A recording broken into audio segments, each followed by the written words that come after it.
What's up, guys? I'm Chad Barnes, and welcome to the channel. Here, it's all about real car talk, from simple fixes to smart driving tips and keeping your ride in top shape. If that sounds good to you, go ahead and give the video a thumbs up. Hit that subscribe button, and make sure you watch all the way through. There's a lot of good stuff coming. Let's get to it. In the box or in the gearbox? Let's start with a small theoretical part and answer this question: what kind of gear oil can be and what kind can be used where? There is such an organization in distant America, American Petroleum Institute. In short, API. This institute not only succeeds in research in the field of oil and gas industry, but also develops standards in this industry. And it has been doing so for a little more than a century, since 1924. And on the canisters of gear oil you can always find the designation of the API standard. It can look like API GL4, API GL5 or API MT1. The first two are common, the third is much rarer. What do they mean? Just as in the case with API markings for motor oils, GL4 and GL5 do not indicate a single parameter of the oil, but a set of properties corresponding to the standard. In this case, the main difference between the standards is the content of anti-seize sulfur phosphorus containing additive. It is present in both GL4 and GL5 oil, but in the second it is much more.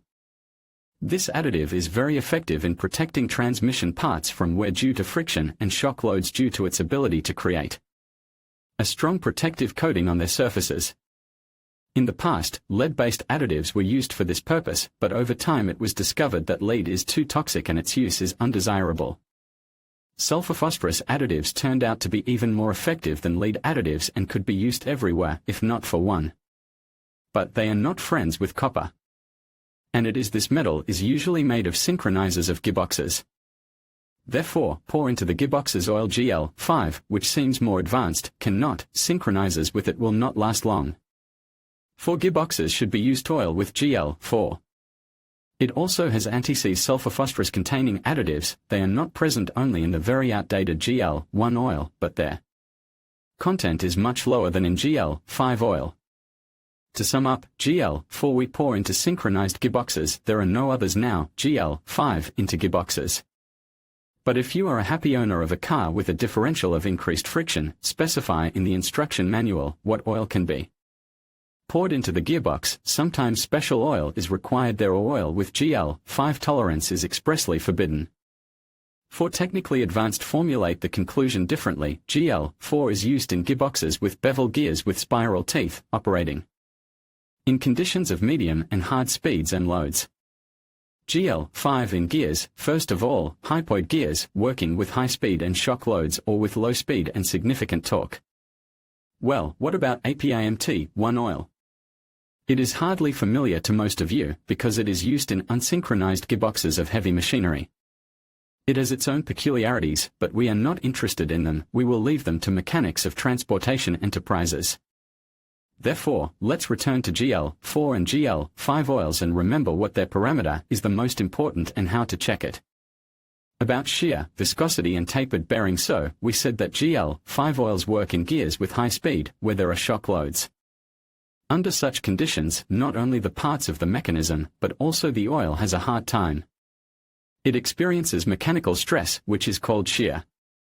Shear causes the longest molecules in the oil to break down, the polymer thickener molecules that are used to provide the necessary viscosity at operating temperature. As a result, the kinematic viscosity drops, and if the oil is of poor quality, it can fall outside the tolerances defined by API, ACEA, DIN and ISO standards. Therefore, one of the most important characteristics of gear oils is shear stability, i.e. the ability to retain kinematic viscosity under mechanical or shear stress.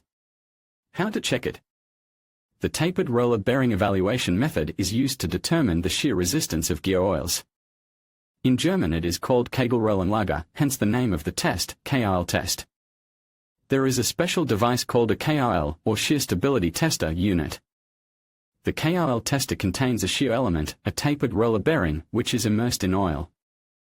The bearing is loaded by a rotating spindle and the oil is heated to the desired temperature using heating elements.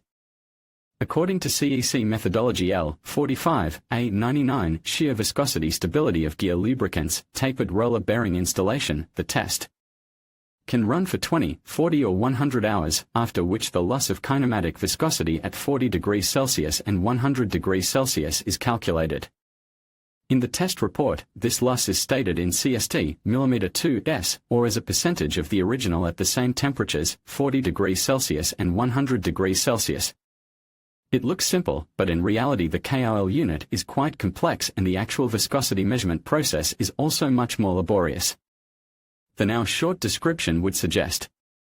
But we are not going to delve into the theory of the tester's operation, would rather see how the bearings of the KOL unit look after. They have tried to work in far from the best oil for a couple of tens of hours. If the kinematic viscosity of the oil is significantly reduced, damage to the friction surfaces of the friction pairs can occur in an avalanche, even in a laboratory test.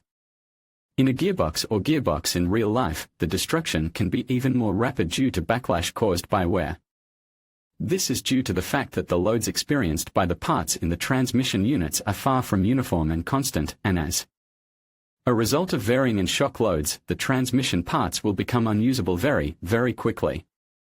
And it is not just one single bearing that will suffer, but everything in the box or gearbox that requires lubrication, the parts will have to work in oil containing an unacceptably high amount of wear products, primarily metal chips. And under such conditions, no mechanism will last long. Well, now let's turn to the test reports of our 4 samples of gear oils. What's good and what's bad? Before we start interpreting the numbers, we need to understand what they mean and what they should be in general. To do this, you need to open one document, the SAE J306 Gear Oil Standard. It regulates the parameters to be met by the oil in its class. All our tested samples belong to the SAE 75W140 class. We are interested in the minimum kinematic viscosity at 100 degrees Celsius measured in accordance with ASTM D445. In our case it should be at least 24 mm2s and shear resistance for 20 hours using SEC L45A99 method C. Well, since our oils are multigrade, they have designation both 75W and 140, then in addition to the minimum kinematic viscosity, we need the maximum viscosity at low shear rates at 100 degrees Celsius for our oil, not more than 32.5 mm2s. In the summary table below we have taken the data on these norms exactly from the SAE J306 standard. Of course, it is inadmissible to go beyond the limits of class norms for oil samples. In this case they simply do not comply with the standard. What about the change in viscosity during the KOL test? There are no limits in the standard. The only condition is that all oils must remain within the limits of their class after this test according to the SEC L45A99 method. However, we remember that there are also so-called OEM tolerances, i.e. manufacturer's tolerances. They are often stricter, and, for example, the Scania STO2 o'clock tolerance limits the viscosity drop to no more than 10%. And now let's see what results came from the IICGSM laboratory. The results, admittedly, are a bit worse than one might expect. 2 samples out of 4 failed the KOL test. The viscosity at 100 degrees Celsius of polymerium oil dropped to 19.87 mm2s, while the minimum allowed was 24 mm2s. The percentage drop was 21.33%, and at 40 degrees it was 22.04%. These percentages are not as important as it is important that with these values the oil does not correspond to its SAE class. That is, it is no longer 75W140, but something noticeably fatter. And if polymerium sample simply failed the test, Mantle did it with a bang. Here viscosity at 100 degrees fell to 14.3 mm2s, that is, by 45.69%, and at 40 degrees, from 223.55 mm2s to 131.4, by 41.22%. A viscosity of 14.3 mm2s clearly indicates non-compliance with the standard, and the extent to which it has decreased may hint that the thickener polymers in this oil have somehow broken down. Not completely, but significantly. You can't drive with such oil. Nor with the previous one. Samples of Ravenol and VMPedo showed themselves from the best side. And the domestic oil showed minimal viscosity reduction, only by 1%. In general, it is not surprising, this oil has a Scania STO2 o'clock tolerance, which, as we have already said, is much stricter than the SAE J306 standard. Is an old friend better than a new one? It should be noted that we cannot guarantee that the samples of polymerium and mannol oils are samples of original products. We have not conducted originality tests, and without them it is impossible to be sure in the legal origin of oils of well-known imported brands.